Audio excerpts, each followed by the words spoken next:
40% of all the sales in the last 3 months of 2022 were landlords selling up. Landlords will be extinct in Ireland pretty soon. Many of you may be happy with that and you may get your wish, but be careful what you wish for. But why is it that Ireland is perhaps one of the worst places to be a small landlord in the entire world? Obviously, I'm not talking about communist countries where you don't even have the right to own property. But how does this even make sense when residential rents have increased by 40-50% in the last 7 years? But you have many landlords selling up and getting out, claiming that it's not worth it anymore, and that there's too much stigma around being a landlord now, and they're hated more than clampers. Sorry, I don't mean to pick out clampers. It was just a comment on a past video. But really, why is Ireland such a bad place to be a small landlord? Well, it comes down to a whole host of reasons, which I will touch on in this video, and I'll also explain some of the figures involved and why being a landlord right now doesn't really make any sense. But I also want to find a solution for these investors who want to have some exposure to the real estate market without having all the headaches. And it is something I've been working on for some time. But if you are interested in real estate investment, make sure you do subscribe to the channel, hit that like button while you're at it, and also add your comments below, add to the discussion. Moving on to the top reason why small landlords are selling and exiting the market. There has been 176 changes to regulations in the last 6 or 7 years, none in favour of landlords. Some have had bigger impacts than others, like the rental cap, the eviction ban, which reduces property rights and creates uncertainty. You also have unfavourable lending terms, high taxation, future political unrest. The opposition party and Sinn Féin have even more radical policies that will drive even more landlords out of the market. This, coupled with high property prices, has many landlords thinking it's better to get out sooner rather than later. One key reason that makes Ireland one of the worst places in the world to be a small landlord at the moment is the rent pressure zones or rental caps, which were introduced back in 2016, first at 4% and then reduced to 2% in 2021, meaning that landlords could only increase their rent by a maximum of 4% and then 2% per year. The rental caps were introduced to help tenants, but they didn't work. Locations that there were rent pressure zones increased even more than the 4%. In some locations, they went up by 40 basis points over 5 years. And it's important to remember 2 of those years were during COVID. But rather than seeing that rental caps weren't working in 2021, government doubled down and reduced the maximum increase from 4% to 2%. This was the final nail in the coffin for many landlords, with inflation running at 8 to 10% per year. Savings interest rates were increasing. A 2% cap on rental income seemed more like a liability. So many landlords left the market, as a 2% rental cap long-term devalues an asset, and it prompted many of them to sell. The 2% rental cap, introduced in 2021, was introduced to help the tenancy markets, but did it help? In terms of reviewing the latest data and figures that are available from the RTB, which is only up to Q2 2022, it would indicate that the 2% rental cap actually made things worse for tenants. Based on the information from the RTB, monthly rent in new tenancies nationally is at €1,464 and Dublin is at €2,011 per month. So rents have increased in Dublin by approximately 11% since the 2% cap was introduced, which was just over a year ago. Dublin rents have increased by approximately 45% since the rental caps were first introduced in 2016.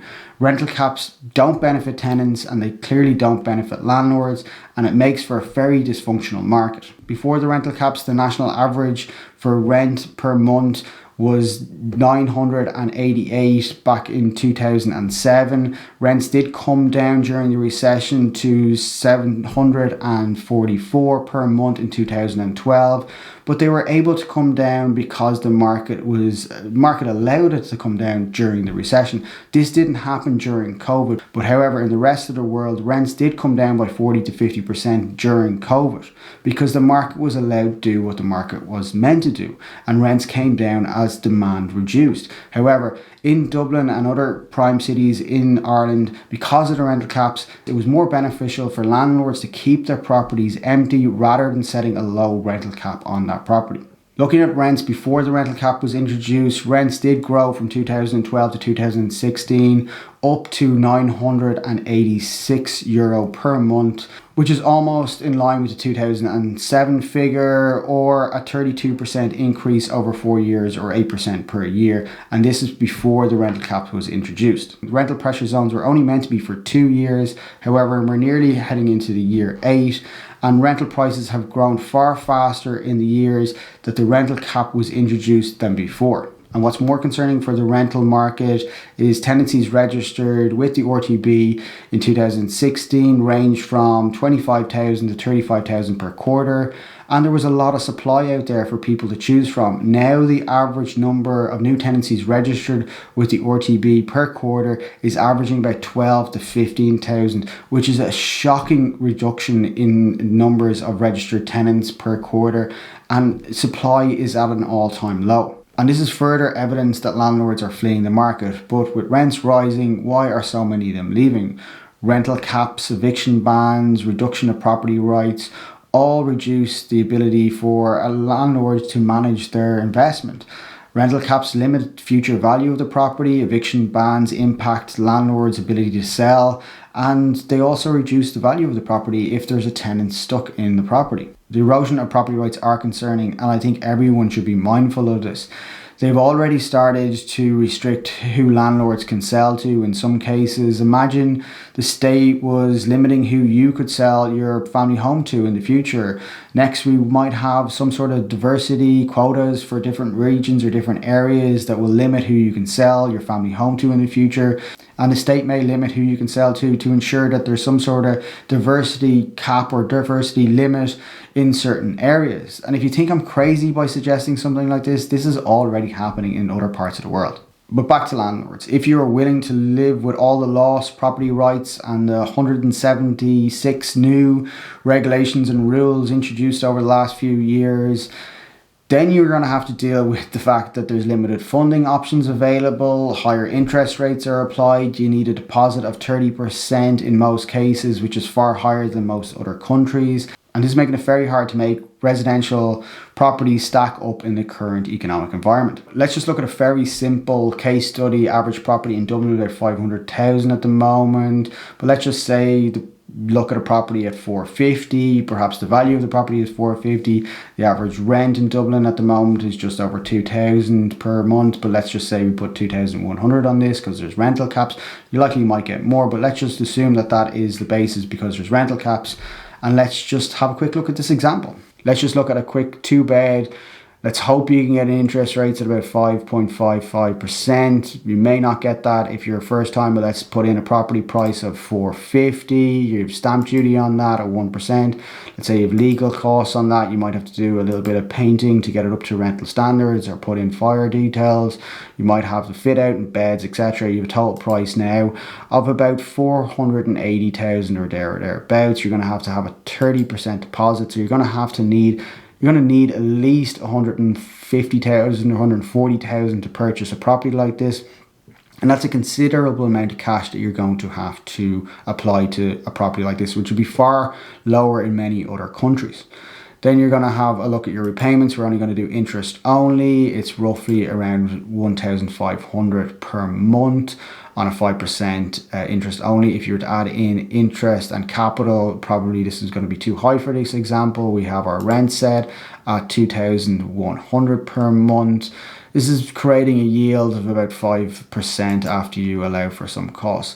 But let's just assume there's some cash flow in terms of your mortgage payments. You're going to have some repairs throughout the year. You'll have insurance on the property. You'll have accountancy fees if you're managing this or multiple properties. And even if you don't have an accountant, you're going to have to allow the fact that you're going to do your own accounts and it's your own time. So it will be hours that you will spend, so you have to account for that some way. You have your RTB costs, you have your managing letting costs, and even again, if you're doing that yourself, it's time, and your time is valuable, so you have to account for that in some way.